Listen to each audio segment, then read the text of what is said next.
Hello and welcome to our channel. What if I told you the real secret to a garden that overflows with produce actually starts right now, in the fall? I discovered a few simple hacks that completely transformed my dead dirt into rich, black, living soil. And today I'm going to show you exactly how you can do it too.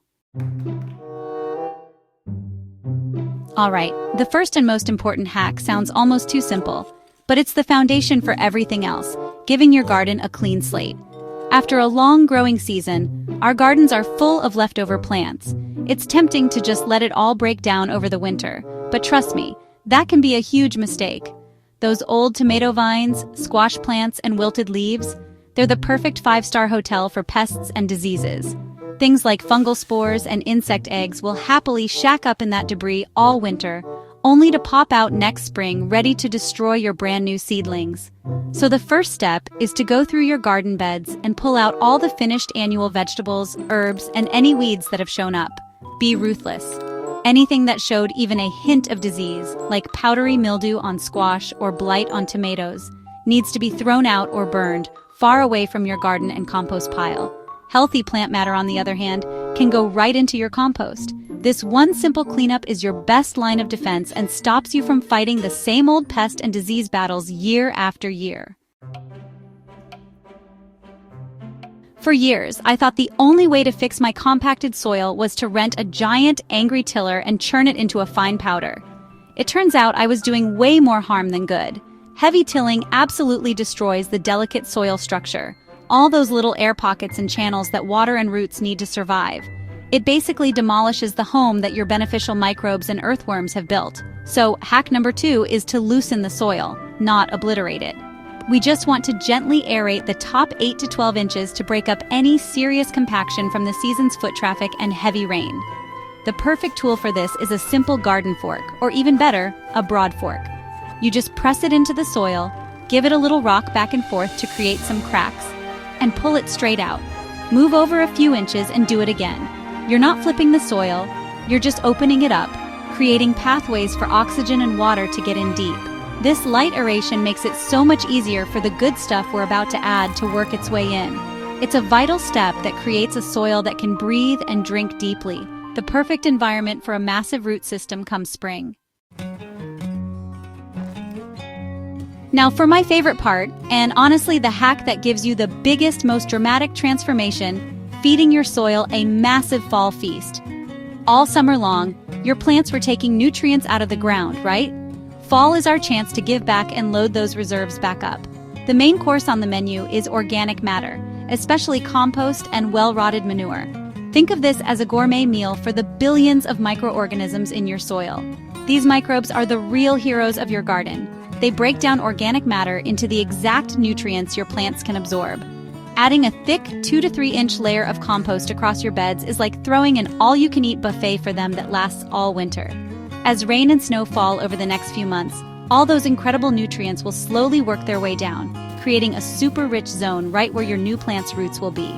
This slow release process is far more effective than just dumping a bunch of fertilizer in the spring, which often just washes away. If you have shredded leaves, they're another amazing free resource.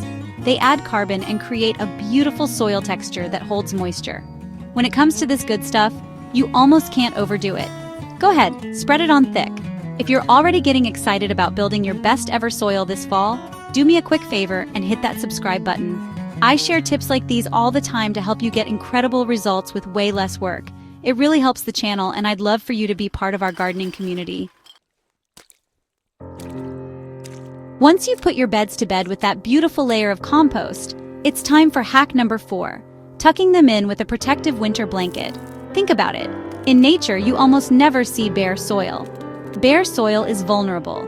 It gets eroded by wind and rain, compacted by heavy snow, and its nutrients can literally wash away. The solution? Add a thick 4 to 6 inch layer of mulch right on top of everything. This mulch acts like a suit of armor for your soil all winter.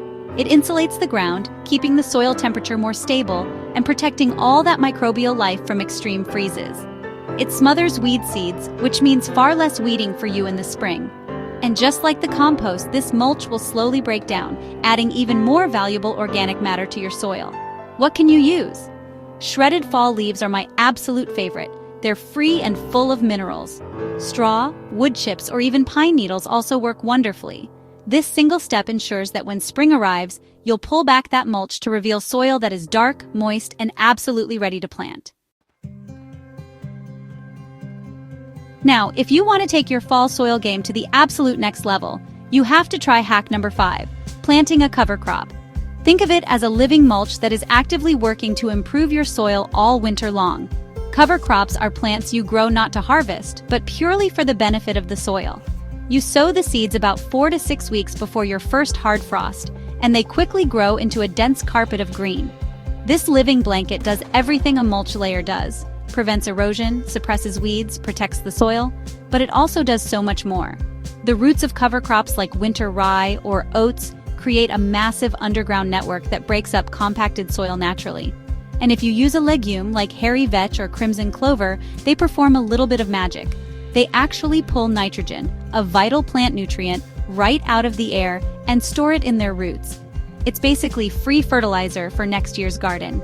In the spring, about 3 or 4 weeks before you want to plant, you simply cut the cover crop down and let the greens lie on the surface as a self-mulching layer.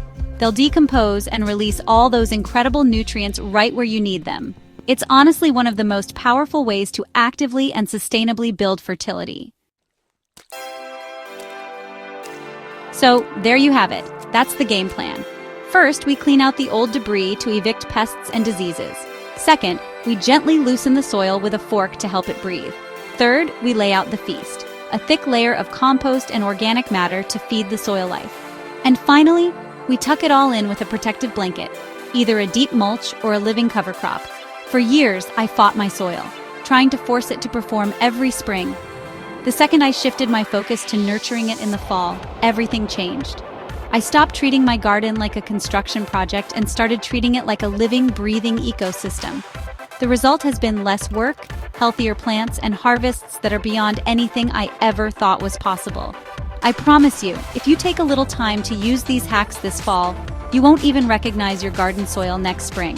It will be dark, crumbly, full of life, and ready to grow the most amazing garden you've ever had. What are your favorite fall soil amendments? Do you have a go-to cover crop that you love? Let me know in the comments below.